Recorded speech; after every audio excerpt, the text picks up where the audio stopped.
सुधाकर बडगुजर यांची सलग तिसऱ्या दिवशी चौकशी होणार आहे। सलीम कुत्ताशी बडगुजर यांची ओळख कशी झाली याची चौकशी होणार आहे। सुधाकर बडगुजर यांची चौकशी होणार आहे। त्यांना चौकशीसाठी बोलावण्यात आलंय। तिसऱ्या दिवशी ही सलग चौकशी होतीये।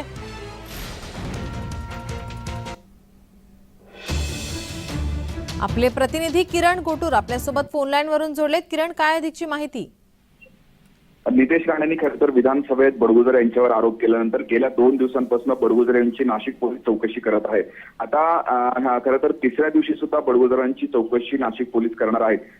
सलीम कुत्ता बरोबर पार्टी हे झालेली होती आणि त्याचे व्हिडिओ नितेश राणे यांनी खरं तर जे आहे ते विधान सभेमध्ये दाखवलेलं होतं। या सगळ्या आरोपानंतर नाशिक पोलीस खरं तर 2 दिवसांपासून या सगळ्या संदर्भात चौकशी करत आहेत। कुत्तासोबत बडगुजर यांचे संबंध कसे, ओळख कशी झाली, आता या प्रकरणात चौकशी नाशिक पोलीस करणार आहेत। आणि तिसरा दिवस आहे। आता काही वेळानंतर नाशिक चा जो गुन्हे शाखा ऑफिस आहे खरं तर इथे बडगुजर जातील आणि इथे चौकशी होईल अशा पद्धतीची माहिती आहे। त्यामुळे या सगळ्या चौकशीतून काय बाहेर येतं हे आपल्याला पाहणं महत्त्वाचं असेल। किती वाजता चौकशीसाठी बोलावण्यात आलंय?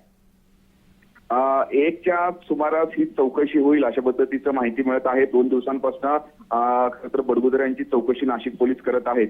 अगदी परवा दिवशी म्हणजे पहिल्या दिवशी स्वतः नाशिकचे पोलीस आयुक्तांनी चौकशी केलेली होती। काल जे आहेत डीसीपी लेवलच्या अधिकाऱ्यांनी चौकशी केलेली होती। आज सुद्धा तिसरा दिवस आहे। बडगुजर यांची चौकशी होणार आहे। जी पार्टी झाली त्या पार्टीवरती आरोप हे आतापर्यंत झालेला आहे। त्यामुळे नेमकं सलीम कुत्ता बरोबर ओळख कशी झाली, काय संबंध होते, जेलमध्ये असताना ओळख झाली होती का, असे वेगवेगळे अँगल्स आहेत आणि त्याच अँगलनुसार आता नाशिक पोलीस चौकशी करणार आहेत।